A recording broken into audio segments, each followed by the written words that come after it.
Mom, that's Grandpa. Emily's fingers tightened around my wrist so suddenly that the paperback slipped from her lap and hit the floor with a soft thud. Her voice wasn't loud, but it carried a tremor I had never heard before, the kind of fear that makes your skin prickle before your mind understands why. I froze. The train rocked gently beneath us as it rolled south from Philadelphia toward Baltimore, the steady rhythm of metal against rail humming under our feet. Outside the window, gray rain streaked sideways across the glass, blurring the passing fields into long smears of dull green and silver.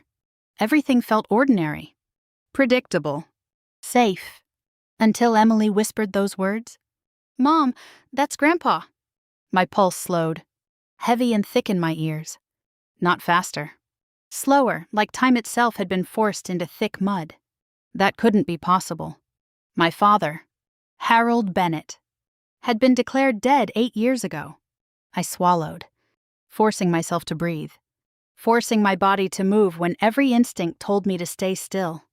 Slowly, painfully slowly, I turned my head toward the far end of the train car. At first, all I saw were shapes, passengers shifting in their seats, a man reaching for luggage overhead, a woman laughing quietly into her phone. Then I saw him, standing near the narrow door that connected our car to the next one. Still, watching, his head tilted slightly downward, but as if sensing my gaze. He lifted it and looked straight at me. Not vaguely, not accidentally, directly, like he had been waiting for me to notice. My throat tightened so hard I couldn't swallow. And then, without hesitation, he started walking toward us. Each step was slow, deliberate, steady against the sway of the train. The narrow aisle seemed suddenly too small, too tight, closing in around us. I gripped the armrest beside me, my fingers pressing so hard against the plastic that they ached. Emily leaned closer, her small shoulder pressed against mine. "Mom," she whispered again, her voice trembling now. "It's him." "I know it is." I shook my head automatically, even as my heart began pounding harder. "No," I murmured, my voice barely steady enough to form the word. "It's just someone who looks like him." But even as I said it, doubt crept in, sharp and cold. Because the way he moved, the way his shoulders carried forward slightly, the angle of his head, they were familiar. Too familiar. He didn't stop walking. Row by row, he came closer. Passengers barely noticed him. A teenage boy leaned against the window with headphones in. A middle-aged woman flipped through a magazine. Somewhere near the front of the car, a conductor's muffled voice echoed through the overhead speaker. The world continued normally. Except mine didn't. My breath came shallow now, my chest tightening with every step he took toward us. I forced myself to focus on the details, grounding myself in reality. I was Clara Whitmore, 58 years old, a freelance accountant who had spent years rebuilding her life from the ruins of a family collapse. A widow, a mother, a woman who had survived financial disaster, humiliation, and isolation. Not someone who believed in ghosts. And yet, Emily squeezed my arm tighter. "Mom, he used to walk like that," she whispered. "Remember?" I didn't answer. Because I did remember. I remembered everything. Emily had been 5 years old when my father was declared dead. Too young, I thought, to remember small things like posture or movement. Too young to hold clear memories of how he carried himself through a room. But now she stared at him with terrifying certainty. The aisle creaked softly as the train rocked again. The smell of burnt coffee drifted from somewhere behind us, mixing with damp coats and the metallic scent of wet steel. I could hear someone coughing 2 rows back, a child laughing faintly near the front. Everything sounded louder, sharper, as if my senses had stretched wide open. The man stopped 2 rows away, just stood there, watching, not moving forward, not stepping back, just standing like he was deciding something. My heart pounded so loudly I thought Emily might hear it. 8 years ago, I had stood beneath a gray sky outside a funeral home, clutching a black umbrella while rain fell in thick sheets around us. I remembered the polished wooden casket sitting at the front of the chapel. Closed, sealed, untouchable. I had never seen my father's face that day. Daniel, my older brother, had insisted the casket remain closed. "It's better this way," he had told me quietly, placing a firm hand on my shoulder. "You don't want your last memory to be like that." At the time, grief had swallowed every question. Now, sitting on this train, I felt something colder take its place. Suspicion. The man took another step. Closer now. Close enough that I could see the details of his face. Gray hair, thinner than I remembered. Lines carved deeper around his mouth. A faint scar near his right eyebrow. Small. Pale. Almost invisible unless you knew exactly where to look. My stomach dropped. That scar. He got it when I was 9 years old. Falling from a ladder while fixing the gutters outside our old house. Nobody else had that scar. Nobody. My fingers tightened around the envelope resting on my lap, the legal notice that had brought Emily and me onto this train in the first place. Weeks earlier, I had received a letter from an attorney in Baltimore regarding a revision to an old family trust. Something about beneficiary review. Something I didn't fully understand. I had almost ignored it. Almost thrown it away. Now, dread pooled in my chest like cold water. What if this trip hadn't been random? What if something had been waiting for me long before I stepped onto this train? The man moved again, 1 row away. Emily leaned closer into me, her voice barely a breath. "Mom, he's coming." I nodded slowly, unable to speak. The air felt heavier now, pressing against my lungs. Then he stopped directly beside our seats. Silence settled around us, thick and suffocating. Without asking, without hesitation, he lowered himself into the empty seat across from us. The movement was slow, careful, intentional. Emily clutched my sleeve so tightly it hurt. I couldn't look away. He studied my face, not with confusion, not with curiosity, but with something deeper. Recognition. Certainty. For several long seconds, no one spoke. Then he leaned slightly forward. His voice, when it came, was low. Familiar. Terrifyingly familiar. "Clara." The sound of my name in his voice felt like stepping into the past, like falling backward through time into memories I had spent years trying to bury. Emily's breath caught beside me. "I told you," she whispered. My hands turned cold. My vision narrowed. And then, without breaking eye contact, he reached into his coat pocket. Slowly, carefully, he pulled out a sealed envelope. My name was written across the front, in my father's handwriting. I stared at the envelope in his hand as if it might disappear if I blinked. My name was written across the front in blue ink. The letters slightly uneven, leaning just enough to the right that my chest tightened painfully. I knew that handwriting. I had watched it form grocery lists, birthday cards, and careful signatures on legal forms for most of my life. There was no mistaking it. My fingers trembled against my lap. "Who are you?" I asked, though the question felt weak the moment it left my mouth. He didn't answer. Instead, he slid the envelope slowly across the small table between us. The paper made a soft scraping sound against the polished surface. Quiet, but loud enough to echo inside my head. Emily pressed closer into my side, her small hand gripping my sleeve. "Mom," she whispered. But I couldn't look at her. I couldn't look anywhere except at the envelope now resting inches from my hands. The man leaned forward slightly, studying my face. "You always held your pen too tightly when you were nervous," he said quietly. My breath caught. The words hit me harder than seeing his face. Too personal. Too specific. A memory rose without warning, me at the kitchen table. 10 years old? Hunched over homework while my father stood behind me, adjusting my grip. "Relax your fingers," he used to say. "You'll cramp your hand before you finish." Nobody else alive knew that detail. Nobody. Emily shifted beside me.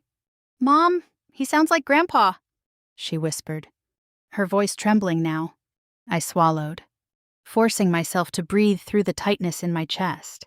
The man held my gaze, his eyes steady, unwavering. "I didn't die," he said. The words landed like a stone dropped into deep water. Silence filled the space around us. Passengers nearby continued their quiet conversations. Someone laughed softly 2 rows ahead. The train rocked gently along the tracks. But inside me, everything had stopped. "That's not possible," I whispered. My throat felt raw, tight. "I was at your funeral." His expression didn't change. "They made sure you believed it." A chill slid down my spine. "Made sure? Not an accident. Not a misunderstanding. Something intentional. Something controlled." Rain streaked harder across the window beside me, blurring the landscape into gray motion. The rhythmic hum of the train suddenly felt louder, heavier, like it was pressing against my skull. 8 years ago. I could see it clearly now. The funeral chapel had smelled like lilies and polished wood. Everyone dressed in black. Everyone speaking in hushed voices that carried more tension than grief. The casket had been closed. Daniel had insisted on it. "It's better this way," my brother had told me when I tried to approach the front of the room. "You don't want to see him like that." I had believed him, trusted him. I never saw my father's face. Not once. Back in the present, my hands hovered over the envelope. Trembling, Emily watched silently, her eyes wide with fear and curiosity. The man, my father, if that was truly who he was, didn't rush me. He simply waited, watching, measuring. Finally, I reached forward and picked up the envelope. The paper felt thick, older than it should have been, worn slightly at the corners, like it had been carried for years. My fingers shook as I opened the flap. Inside were several folded sheets of paper. Not just one. Several. A cold knot tightened in my stomach. This wasn't casual. This was preparation. Emily leaned closer, trying to see. "What is it?" she whispered. "I don't know," I answered, my voice barely audible. I unfolded the first sheet. At the top of the page, bold letters stretched across the header. "Whitmore Family Trust." My breath stopped. That trust had been the foundation of our family business, real estate properties, investments, long-term assets. I had been told years ago that it collapsed during the financial disaster that followed my father's death, that everything was gone, that nothing remained. My eyes moved down the page, then stopped. My name was printed clearly in the center. Clara Whitmore. Designation. Primary beneficiary. My vision blurred. That wasn't possible. I had never been listed as primary beneficiary. Daniel had taken control after our father's death, managing the company, making decisions, shutting me out piece by piece until I was nothing more than a name forgotten in old paperwork. My hands tightened around the paper. This is wrong," I whispered. The man shook his head slowly. "No," he said quietly. "This was always yours." My heart pounded harder now, anger mixed with fear. "Then why did I lose everything?" I demanded, my voice shaking. Why did I spend years rebuilding my life from scraps? Why did I sell jewelry to pay rent? Why did I work late nights balancing accounts for strangers just to survive? He looked down briefly, then back up. "There were signatures that weren't yours." The words settled heavily in the air. "Forgery. Manipulation." Emily shifted beside me. "Mom, are we in trouble?" she whispered, her voice small. Her fear hit me harder than anything else. I placed my hand over hers, squeezing gently. "No," I said automatically. But my father's eyes flicked briefly toward the aisle, as if checking something, or someone. A cold ripple moved through me. I looked down at the next document. Another page. Another header. Amendment record. My eyes scanned the printed text until I reached the date. 2 years ago. My breath caught sharply. 2 years? That meant the trust hadn't been destroyed. It had continued. Quietly. Hidden. Maintained by someone. My gaze dropped lower, toward the signature line. There it was. My name. Clara Whitmore. But the handwriting wasn't mine. Not even close. The loops were too tight.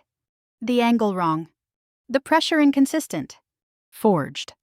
I stared at it. Frozen. You see now? My father murmured. I couldn't answer. Because my mind had already begun connecting the pieces. My fingers trembled as I flipped to the final page. Near the bottom sat a notary stamp. Crisp and official. Below it, a single name printed clearly in black ink. Daniel Whitmore. My brother. My breath left my lungs in a slow, trembling exhale. Not strangers. Not outsiders. Family? My father leaned closer, his voice barely above a whisper. You were erased. The words echoed in my head, louder than the rattling train, louder than Emily's quiet breathing beside me. And suddenly, with terrifying clarity, I understood something I had never allowed myself to consider before. My father hadn't disappeared. I had been pushed out. Daniel's name stared back at me from the bottom of the page like a wound that refused to close. The letters were clean, sharp, confident, not rushed, not accidental. Whoever signed that document had known exactly what they were doing, and exactly what it would cost me. My hands tightened around the paper until it crinkled softly between my fingers. Daniel did this, I whispered. My voice sounded distant, like it belonged to someone else. Across from me, my father didn't look surprised. He didn't hesitate. He simply nodded. Slowly. Once, that small movement felt heavier than anything else he had said so far. My chest burned. Heat rising from somewhere deep inside me. Not grief this time. Not fear. Anger. Sharp and sudden. Memories rushed forward without permission. 8 years ago, standing in the conference room at Whitmore Properties. The air had smelled like coffee and polished wood. The long table gleamed under fluorescent lights. Every chair filled with investors and senior staff. Daniel stood at the front of the room, hands resting calmly against the table. Confident. Controlled. I regret to inform everyone, he had said, voice steady, that Clara mismanaged several financial accounts. The room had gone silent. I remembered the sound of my own breathing, loud in my ears, as I looked around at faces that once greeted me with smiles. Nobody spoke. Nobody defended me. They avoided my eyes, suddenly fascinated by papers, by phones, by anything except me. I had searched the room for one face in particular. My father. He had been standing near the window, silent, watching, not speaking, not stopping Daniel. That silence had hurt more than Daniel's words. Back on the train, my vision blurred as the past collided with the present. I looked up at the man sitting across from me, the man I had mourned, blamed, resented, and missed all at once. Why didn't you stop him? I demanded. My voice came out sharper than I expected, trembling with years of unanswered questions. His shoulders dropped slightly, like the weight of my anger pressed against him physically. I wasn't allowed to, he said quietly. The words settled into the space between us, cold and heavy. Not allowed, I repeated. My pulse quickened again. That doesn't make sense. He leaned forward slightly, lowering his voice so only I could hear. The records had already been altered before the collapse, he said. Liabilities were created under my name. Transactions that never happened were listed as losses. My stomach twisted. Fake records? Manufactured debt. They needed someone to blame, he continued. And I was the easiest target. Emily shifted beside me, her eyes darting between us. I barely noticed. My mind raced ahead, connecting pieces I had never considered before. They forced me to sign confidentiality agreements. He added, if I spoke publicly, charges would have been filed against me immediately. The train rocked gently, but the motion felt sharper now, unsettling. They made sure I looked guilty, he said. I stared at him, searching his face for lies, for hesitation, for weakness. But I found only exhaustion. Years of it. You were never supposed to lose the company, he continued quietly. My breath caught.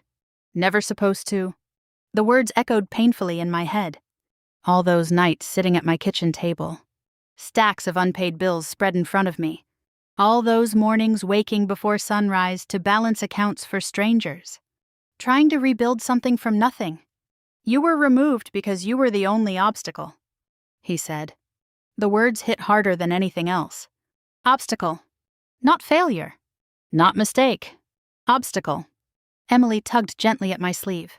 Mom, she whispered. Why would Uncle Daniel hurt us? Her voice trembled, small. Confused? Afraid. I turned slightly toward her, forcing my expression to soften. I don't know. I answered honestly. Because I didn't. Not yet. Emily swallowed hard. He never liked me, she added quietly. The simple statement landed heavier than any accusation. I glanced back at my father. His eyes flicked toward the aisle again, brief, sharp, calculating. That movement made my pulse spike. What are you looking at? I whispered. He leaned slightly closer. For years, he said softly. I stayed hidden because someone monitored every move I made. A cold shiver slid down my spine. Monitored, I repeated. He nodded once. Every address I used. Every financial transaction. Every contact. The train car suddenly felt smaller. Tighter. Like the walls had shifted closer. They watched you too, he added. My breath stopped. What? The word escaped before I could control it. They tracked your financial recovery, he continued. They wanted to make sure you never regained enough strength to challenge them. A memory surfaced, my tiny apartment kitchen years ago. Stacks of unpaid bills scattered across the table while Emily slept in the next room. I remembered selling my mother's necklace just to pay rent. Working late into the night. Balancing spreadsheets until my vision blurred. Thinking every setback was my fault. Thinking every struggle was proof of my failure. Now, sitting on this train, a new realization began to take shape. Those struggles hadn't been random. They had been engineered. My chest tightened painfully. You watched me suffer, I asked. My voice shook now, anger mixing with disbelief. His gaze softened. I made sure you survived, he replied. The answer confused me more than it comforted me. Survived. Not protected. Not rescued. Survived. Before I could respond, he reached into his coat again. Slowly, carefully, he removed another document, thicker than the others, stamped boldly across the front. Confidential. My pulse pounded harder as he slid it toward me. Daniel didn't act alone, he said quietly. The words landed with terrifying certainty. There was someone guiding him. My fingers trembled as I lifted the document. Inside my head, thoughts spun wildly. Everything I believed about my past, about my failures, my struggles, and had begun to unravel. I wasn't weak. I wasn't careless. I had been removed. Deliberately. My breathing slowed. Steadier now. Not calmer. Clearer? For the first time in years. Anger sharpened into something stronger. Focus. Determination. I opened the document slowly. At the top of the page, printed in bold corporate lettering, was a name I didn't recognize. Below it, a signature. Not Daniel's. Not my father's. Someone else? Someone powerful enough to erase me from my own life. My father leaned closer, his voice barely above a whisper. This is the person who destroyed us. I stared at the name, my pulse pounding louder than the steady rhythm of the train beneath us. And suddenly, the train no longer felt like transportation. It felt like the beginning of a war. Eleanor Briggs. The name sat at the top of the page in sharp black letters, bold and impossible to ignore. For a moment, I thought I had read it wrong. My eyes moved across the line again, slower this time, tracing every letter like they might rearrange themselves into something less terrifying. But they didn't. Eleanor Briggs. My godmother. A cold pressure built behind my ribs. Not her. Anyone but her. I lifted my head slowly and looked at my father. He was watching me closely, studying my reaction like he had expected this exact moment. You trusted her, he said quietly. Not a question. A fact. I swallowed hard. But the knot in my throat refused to loosen. Of course I trusted her. The memory came rushing back before I could stop it. A birthday party. I couldn't have been more than 8 years old. Balloons tied to the kitchen chairs. A chocolate cake with pink frosting sitting in the center of the table. Eleanor stood beside my mother, smiling warmly as she helped light the candles. Make a wish. Sweetheart, she had said, her voice gentle, comforting. She had always been there. Every holiday. Every Thanksgiving dinner. Every Christmas morning when she arrived early with wrapped gifts and a bright laugh that filled the house. When my mother died years later, Eleanor was the one who hugged me the longest. The one who whispered, I'm still here. You're not alone. Even after my father's supposed death. She had visited once, sitting beside me at the funeral reception while I stared numbly at untouched food. I'll help Daniel take care of everything, she had promised. I believed her. God, I believed her. Back on the train. The paper trembled in my hands. How? I whispered. How could she? My father didn't answer immediately. Instead, he reached into his coat again and pulled out something small. A black USB drive. It rested in the center of his palm like something fragile or dangerous. This, he said quietly, is what they never expected you to see. My stomach twisted. I hesitated before taking it. The plastic casing felt cold against my skin, worn slightly at the edges, like it had been handled countless times. What's on it? I asked. Proof, he answered. The word felt heavier than anything else he had said. Proof meant this wasn't rumor. Not suspicion. Not memory. Truth. He leaned closer, lowering his voice.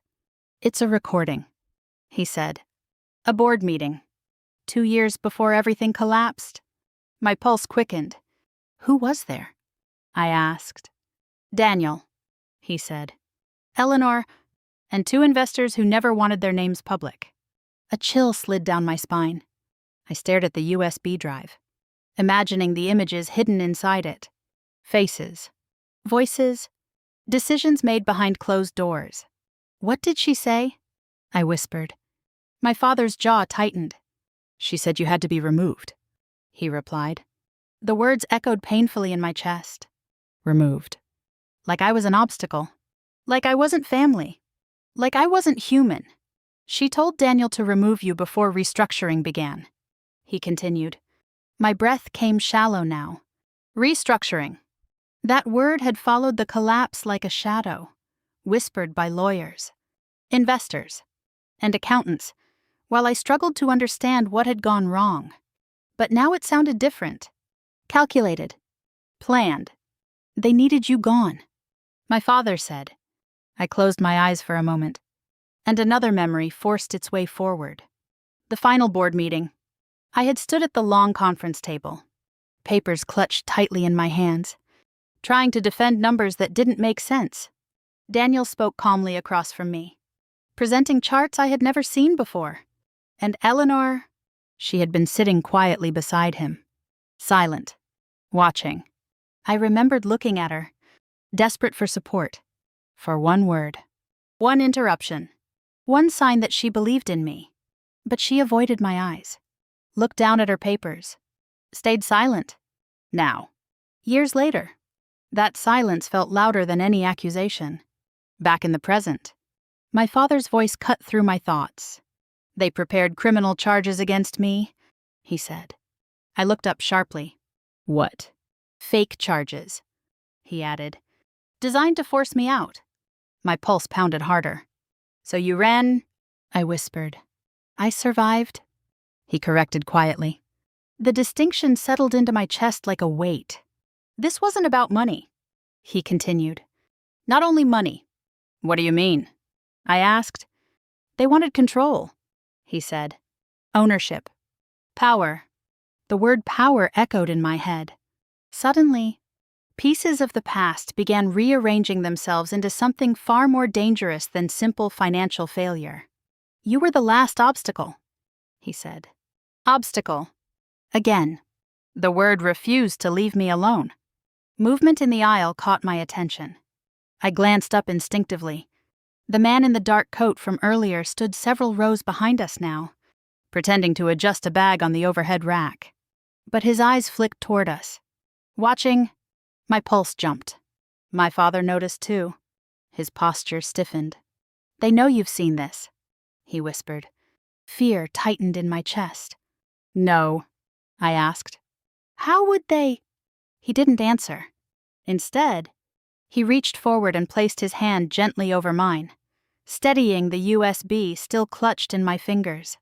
"If this recording is verified legally," he said, "everything changes. Everything." The word carried weight. Meaning, possibility. "Your removal becomes invalid," he continued. "Your ownership rights return?" Ownership.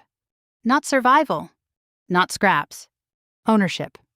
Hope flickered inside me, small, fragile, unfamiliar. For years, I had believed I failed, believed I had destroyed my own life. But now I saw something else. I had been pushed, forced, erased. The train began slowing beneath us, the hum of the engine shifting as the brakes engaged. An announcement crackled overhead. "Next stop, Baltimore." The words echoed like a signal. Arrival. Confrontation. Beginning. My father pressed the USB firmly into my hand. "You have a choice now," he said quietly. I looked down at the small device resting in my palm, then back at his face, at the truth that had waited 8 years to reach me. "Do you want your life back?" he asked. For a long moment, I didn't answer. Fear still lingered, sharp and cold. But beneath it, something stronger had begun to grow. Determination. For the first time in 8 years, I wasn't afraid of the truth. I was ready to fight for it. The train slowed with a long metallic groan as Baltimore Penn Station came into view through the rain-streaked windows. Passengers began standing, gathering bags, adjusting coats, filling the narrow aisle with movement and noise. The air felt heavier now, thick with damp clothing and impatience. I rose slowly from my seat, clutching the USB drive in my hand like it might slip away if I loosened my grip. Emily stayed close to my side, her fingers wrapped tightly around my wrist. "Mom," she whispered. Her voice sounded different now, thinner, strained. I followed her gaze, and there he was, the same man from the train, standing near the exit doors ahead, his posture casual but his attention fixed in our direction. Waiting, watching. A cold ripple slid down my spine. Not coincidence. Not imagination. Real. Emily squeezed my hand harder. "He's still there," she murmured.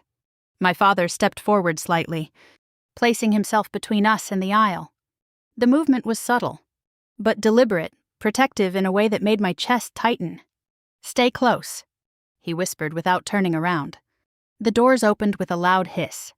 Passengers poured onto the platform in a steady flow. Voices echoed off concrete walls. Announcements blared overhead, distorted by static. Rolling suitcases rattled across tile floors. But through all the noise, I couldn't shake the feeling pressing against the back of my neck. We stepped off the train together. Cold air hit my face instantly, sharp and damp. The platform was crowded, bodies moving in every direction. Commuters rushed past us, barely noticing anything outside their own urgency. Except him. The man in the dark coat lingered near the far side of the platform, pretending to scroll on his phone. But every few seconds, his eyes lifted, checking, tracking. My pulse quickened. "Dad," I whispered under my breath. He leaned closer. "I've seen men like him before," he said quietly. The words landed heavily. "You mean they followed you?" I asked. He nodded once. For years. The answer sent a chill through me. Years. Not days. Not weeks. Years. As we moved through the crowd, weaving between strangers and luggage carts, his voice dropped lower. "I never stayed in one place long," he continued. "Never used the same address twice. Images formed in my mind, unfamiliar apartments, locked doors, curtains always drawn. A life spent hiding. We pushed through the station doors into the main hall. High ceilings stretched above us. Light filtered through tall windows. The echo of footsteps bounced across marble floors. I glanced over my shoulder instinctively. For a second, I lost sight of the man. Then he appeared again. Closer. Too close. My breath tightened. We moved faster now, our pace picking up without discussion. My father guided us toward the taxi line near the entrance. Suitcases rolled past us. A child cried somewhere behind us. A loudspeaker announced another arriving train. Everything sounded too loud, too sharp. The man disappeared briefly behind a group of travelers, then reappeared. Still following, still watching. Fear crept higher into my throat. My father raised his hand toward a taxi just pulling up to the curb. "Now?" he said. The driver stepped out and opened the trunk. We climbed into the back seat quickly, Emily sliding between us, her shoulders tight and rigid. The taxi door shut with a solid thud. For the first time since stepping off the train, I exhaled. Not relief. Not yet. Just a momentary pause. The taxi pulled away from the curb, merging into slow-moving traffic. I glanced into the side mirror instinctively, and there he was again, standing near the station entrance, watching the taxi leave. Not chasing, not panicking, just observing. That calmness frightened me more than anything else. My father leaned forward slightly, speaking quietly to the driver. "Downtown," he said. "Charles Street." The driver nodded and pulled into traffic. Inside the cab, the air felt tight and still. Emily leaned closer into me. "Mom, are we in danger?" she whispered. Her voice trembled. Fear twisted sharply inside my chest. I wrapped my arm around her shoulders, pulling her close. "No," I said automatically, but the word felt hollow even as I spoke it. My father turned slightly, his expression serious. "They don't hurt people directly," he said quietly. Emily looked up at him. "Then what do they do?" she asked. His voice dropped lower. "They destroy lives." The words settled heavily between us. My phone vibrated suddenly in my pocket. The sharp buzz made me flinch. I pulled it out slowly. Unknown number. No contact name. Just digits. My thumb hovered over the screen for a moment before opening the message. "Stop digging." The words glowed cold against the screen. My breath caught. A second vibration followed immediately. Another message. "You don't know who you're fighting." My heart pounded so loudly I could barely hear the traffic outside. "They know," I whispered. My father's jaw tightened. "Yes," he said quietly. "They always know." I stared at the messages, my hands trembling slightly. "Who are they?" I asked. He leaned back into the seat, his expression darker now. "Investors," he said. "Corporate partners, people who built their wealth by burying others." The taxi turned sharply at an intersection. Rain streaked across the windshield in jagged lines. "They've destroyed families before," he continued. "Financially, legally, quietly." A cold weight settled in my chest. Not just us. Others? Victims I would never meet. The taxi slowed as tall buildings came into view. Glass towers reflected gray clouds above us. Office lights glowed faintly behind polished windows. "We're almost there," my father said. The taxi rolled to a stop in front of a tall building with a sleek glass entrance. A brass plaque beside the door displayed several company names. Legal firms, consultants, accountants, battlefields of a different kind. My phone vibrated again. The sound felt louder this time, more aggressive. I looked down slowly. Another message. "You were supposed to stay invisible." My breath caught in my throat. The words felt personal. Too personal. They knew more than I thought. Knew who I was. Knew where I had been. For the first time since seeing my father alive on that train, I realized this wasn't just about justice. It was about survival. The glass doors slid open as we stepped into the building, and the sharp scent of polished marble and cool air conditioning hit me all at once. Everything inside felt controlled. Quiet. Professional. Nothing like the chaos in my head. My heels clicked against the smooth floor as we crossed the lobby. Emily stayed close at my side, her fingers still wrapped tightly around mine, while my father walked just ahead of us, his posture stiff but determined. A security guard glanced up briefly, then returned to his computer screen. People moved in and out of elevators, talking softly, holding folders, coffee cups, briefcases, normal lives, normal routines. Yet mine felt like it had been split into before and after. Before the train, after the truth. My father stopped suddenly near the elevator bank and turned toward me. "This is where everything changes," he said quietly. His hand rested briefly on my shoulder, firm, steady. The words settled deep in my chest. Everything changes. The elevator doors opened with a soft chime, and we stepped inside. The ride upward felt longer than it probably was. Emily leaned against me, silent, her breathing slow but uneven. When the doors opened again, we stepped into a quiet hallway lined with glass offices and framed certificates. At the end of the hall stood a wooden door with a brass nameplate. Marcus Hale, attorney at law. My father knocked once. The door opened almost immediately. The man standing there looked to be in his early 60s, tall and composed, with silver hair neatly combed back. His eyes were sharp, not unkind, but precise. "Harold," he said, not surprised, not confused, as if he had expected this moment. "Marcus," my father replied.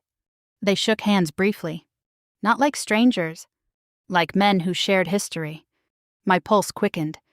This had been arranged, planned. "Come in," Marcus said, stepping aside. We entered his office, and the quiet professionalism of the room settled around us. Shelves filled with thick legal binders lined the walls. Framed certificates hung neatly behind his desk. A large wooden table sat in the center of the room. Safe, structured, predictable. Exactly what my life had not been for years. Marcus turned toward me. "You must be Clara Whitmore," he said. I nodded slowly. Yes. His expression softened slightly, but his eyes remained focused. "I've been waiting to meet you," he said. Waiting. That word echoed uncomfortably. My father placed the USB drive onto the table between us. Marcus picked it up without hesitation. "This is it?" he asked. "Yes," my father replied. Marcus moved to his desk and inserted the USB into a secure laptop. The screen flickered to life as files appeared. Silence filled the room. Emily sat quietly beside me, her hands folded tightly in her lap. Marcus clicked the first video file. The screen darkened briefly, then lit up. A conference room appeared. Long table. 4 people seated. Daniel, Eleanor, and 2 men I didn't recognize. My chest tightened. Marcus leaned forward slightly, studying the image. The video began playing. Eleanor's voice filled the room. Calm. Controlled. Unmistakably confident. "We need to remove Clara before restructuring begins," she said. The words struck like lightning. My breath caught sharply. There it was. Not speculation. Not suspicion. Proof. Marcus paused the video suddenly. He zoomed into the lower corner of the screen. A timestamp appeared, date and time recorded clearly. 2 years before the financial collapse. Forgery timeline confirmed. Marcus turned toward us.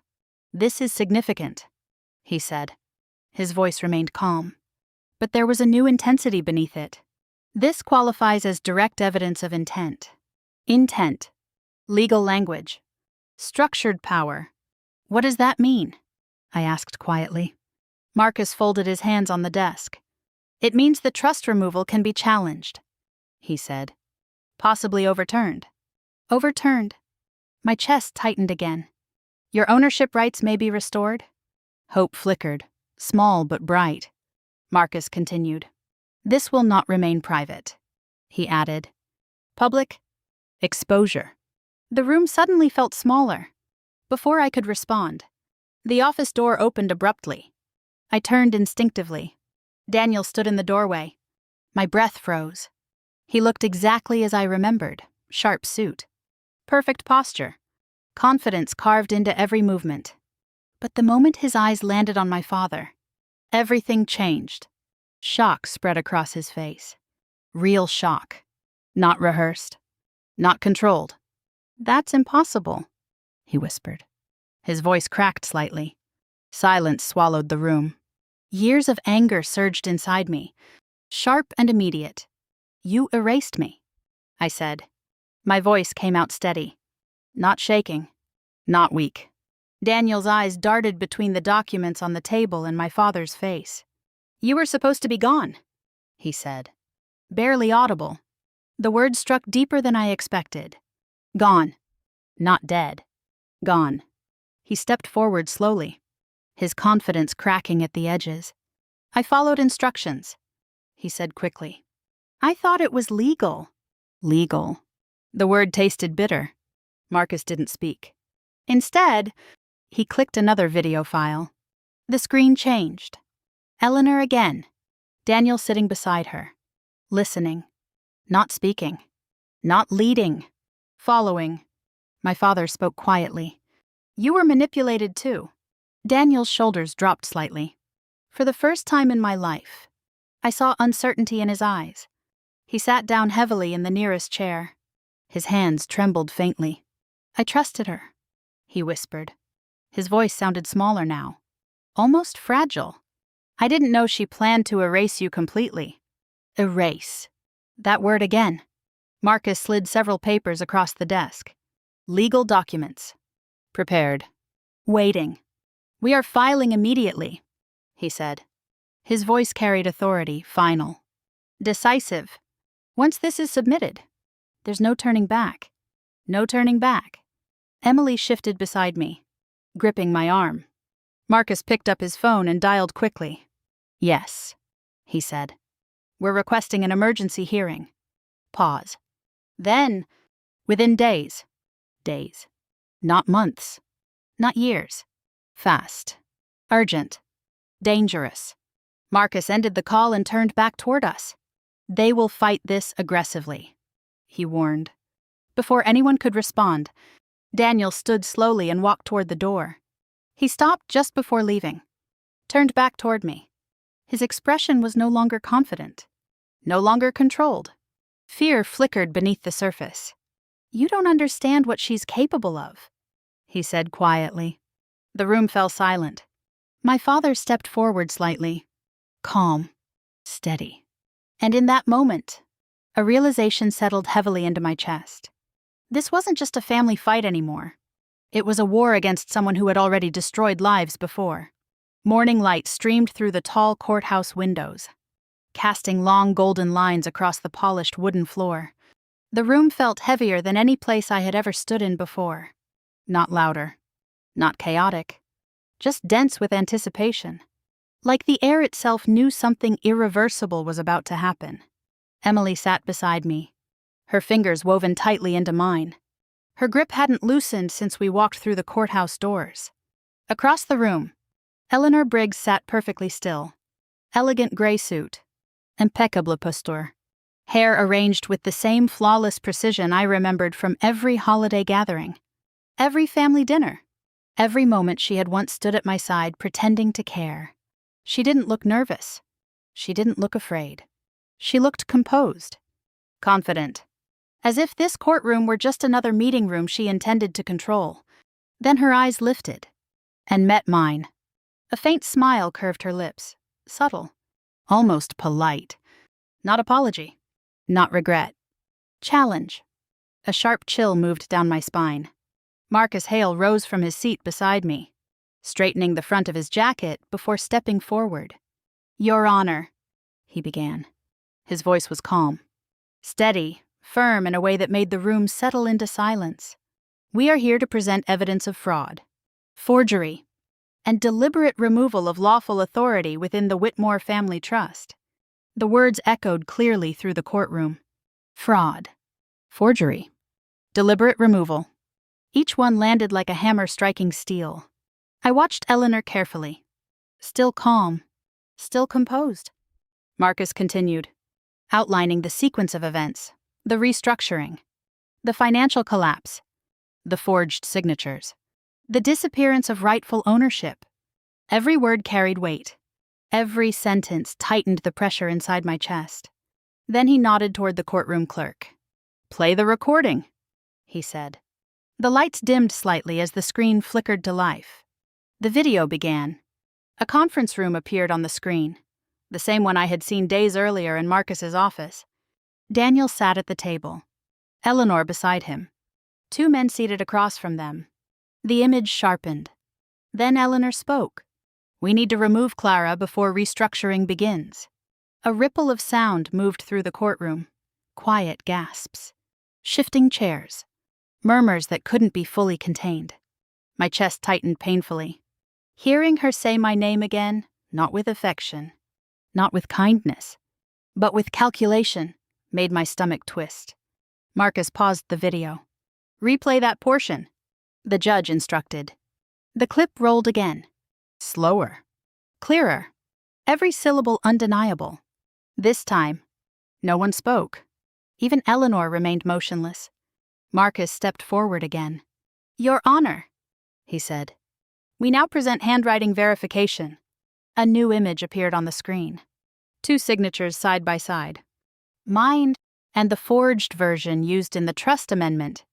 An expert witness stood near the screen, pointing to subtle differences, stroke pressure, angle inconsistencies, unnatural spacing. "This signature," the expert said, tapping the forged one, "does not belong to Clara Whitmore." The statement echoed through the room. Not speculation. Not assumption. Fact. I exhaled slowly, unaware I had been holding my breath. Years of doubt loosened inside my chest. Daniel was called next. He rose from his seat reluctantly, walking toward the witness stand with stiff movements. His confidence was gone now, replaced by something rawer. Fear. He sat down slowly, hands gripping the edges of the stand. "Did you authorize the removal of Clara Whitmore from the trust?" Marcus asked. Daniel swallowed hard. "Yes," he said quietly. The words struck like thunder. "But," he added quickly, his voice tightening, "I followed instructions." Marcus leaned slightly forward. "Whose instructions?" Daniel hesitated. For a moment, silence stretched painfully across the room. Then he turned his head. Toward Eleanor. "I trusted her," he said. The admission hung heavy in the air. Trusted her. Just like I had. Marcus nodded once, then stepped aside. "My next witness," he announced. "Harold Bennett." A murmur moved through the courtroom. My father stood. For years. The world believed him dead. Now he walked forward under full light. Alive and visible. Undeniable proof that deception had ruled our lives. He took the stand calmly. His voice, when he spoke, carried quiet strength.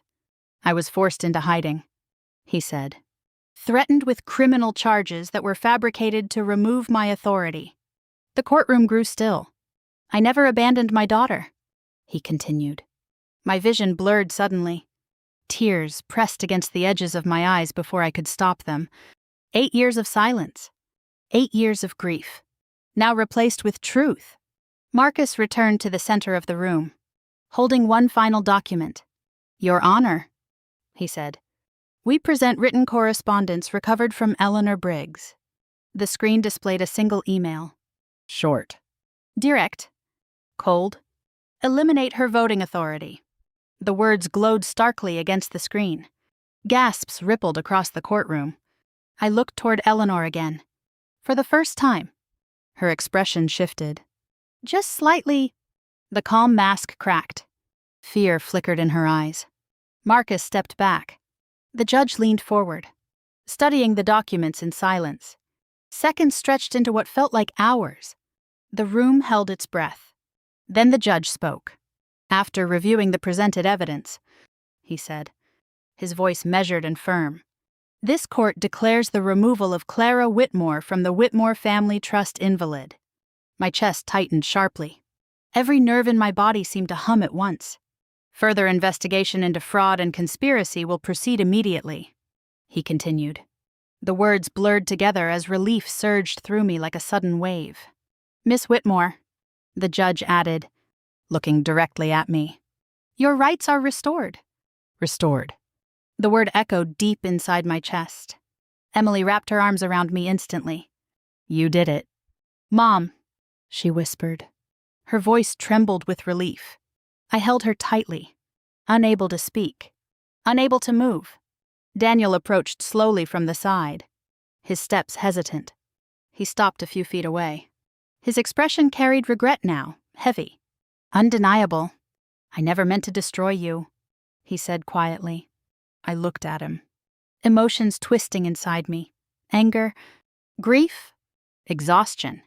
Not forgiveness. Not yet. But something softer than hatred. Behind him, officers moved toward Eleanor. She stood stiffly as they escorted her away. Gone was the calm smile. Gone was the control. Her eyes flicked once toward me, fear now fully visible. As she disappeared through the side door, a strange silence settled over the room. Not empty. Not hollow. Different. For the first time in 8 years, the truth stood where lies once lived. Sunlight spilled across the courthouse steps as we walked outside, warm against my face in a way that felt unfamiliar after so many years of tension. The sky above Baltimore looked clearer than it had that morning, the clouds thinning into pale streaks that drifted slowly across the blue. The air carried the scent of rain that had already passed, leaving everything quieter, calmer. For the first time in 8 years, I didn't feel watched. I paused at the bottom of the steps, letting the moment settle into my chest. Not celebration, not triumph. Something deeper than that. Relief. Emily stayed close beside me, still holding my hand. Though her grip had softened now, my father stopped a few steps ahead, then turned back toward us. For a long moment, none of us spoke. We simply stood there, 3 people tied together by years of silence. Betrayal, survival, and finally, truth. Eventually, we moved to sit along the wide stone steps. The noise of the city moved around us. Distant traffic, footsteps, quiet conversations from people passing by. But inside our small space, everything felt still. I studied my father's face. He looked older than I remembered. The lines around his eyes had deepened. His hands, resting against his knees, showed signs of years spent living cautiously, quietly, alone. I thought you left me, I said finally. The words came out softer than I expected. Not angry, not accusing, just honest. He inhaled slowly, his shoulders rising before settling again. I never stopped protecting you, he replied. I frowned slightly. How? I asked. He looked down at his hands briefly before answering. I tracked your financial records from a distance, he said, quietly. Through accounts I could still access without drawing attention. My chest tightened. You watched me struggle, I whispered. His voice lowered. I made sure you never reached the point of collapse, he said. Whenever things got close, I intervened. Memories shifted inside my mind, unexpected deposits that had appeared years ago when I was certain I wouldn't make rent, anonymous payments that kept utilities from shutting off. At the time, I thought they were accounting errors, miracles. Now, I realized they were neither. They were protection. Emily leaned gently against my shoulder. Are we safe now? She asked quietly. Her voice carried that lingering uncertainty children hold on to even after danger passes. I wrapped my arm around her, pulling her closer. Yes, I said softly. We are. She tilted her head up toward me. Really? I nodded. Yes. For the first time since the train ride, a small smile appeared on her face, fragile, but real. That single expression warmed something inside me that had felt frozen for years. A familiar voice interrupted gently. Miss Whitmore. I turned to see Marcus approaching, holding a leather folder beneath his arm. He stopped beside us, offering a polite nod. The next steps will take time, he said. But legally, your ownership rights have been restored. Ownership. The word no longer felt distant or impossible. It felt earned, not through revenge, through endurance. You now have authority over decisions they once made without you, he continued. Power returned.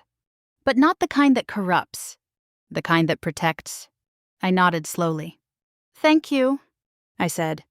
Marcus gave a small smile before stepping away, leaving us alone again. I leaned back slightly, letting the warmth of the sun settle into my skin. My mind drifted through memories of the past 8 years, nights spent calculating budgets until my eyes burned, mornings filled with quiet determination, moments where I believed failure defined me. But now I saw those years differently. They hadn't broken me. They built me, even without the money, even without the company. I survived. That realization settled into my chest with quiet strength. Marcus had suggested earlier that I could return to leadership within the company, reclaim authority, rebuild its structure, restore its reputation. But as I sat there, watching Emily trace patterns against the stone with her fingertip, I knew something clearly, that life belonged to the past. I don't want the company back, I said quietly. My father looked at me, surprised. What will you do instead? He asked. I exhaled slowly. Build something new, I answered. Something honest. No hidden agendas. No silent betrayals. Just transparency. Trust. A movement near the edge of the steps caught my attention. Daniel approached slowly. His shoulders were slightly hunched now, his usual confidence replaced with hesitation. He stopped a few feet away. I was wrong, he said quietly. No excuses. No explanations. Just those 3 words. I studied his face carefully. The brother I once trusted. The man who helped erase me. Pain stirred inside my chest. But it didn't feel sharp anymore. Just heavy. We rebuild trust, or we don't, I replied calmly. He nodded slowly. No promises. No forgiveness yet. Just possibility. Days later, Emily and I boarded another train. Same sound of wheels against steel. Same narrow aisle. Same steady rhythm beneath our feet. But everything felt different now. We weren't running. We weren't afraid. Emily leaned against the window, watching the landscape pass with quiet curiosity. Mom, she said softly, this feels different. I smiled faintly. It is, I answered. Not because the world had changed. Because I had... The train carried us forward, the tracks stretching endlessly ahead. For years, I believed truth disappeared when people buried it deep enough. Now I understood something else. Truth doesn't vanish. It waits. It returns when courage meets patience. I glanced toward my father sitting across from us. Still here, alive, no longer a memory but a presence. Emily laughed quietly at something outside the window, her voice light and free. And for the first time in years, the future didn't scare me. It invited me forward. If you've ever been blamed for something you didn't do, if you've ever been pushed aside by people you trusted, if you've ever felt invisible in your own story, then you understand what it means to rebuild yourself from nothing. I'd love to hear from you. Tell me in the comments, have you ever had to start over after betrayal? Have you ever discovered a truth that changed everything you believed about your life? Your story might help someone else feel less alone. And if stories like this remind you that truth still matters, that justice still finds its way, stay with us. Subscribe to the channel, because there are many more stories about strength, survival, and standing up when the world tells you to stay silent. Because sometimes, the strongest revenge isn't destroying others. It's rebuilding yourself and living the life they tried to take from you.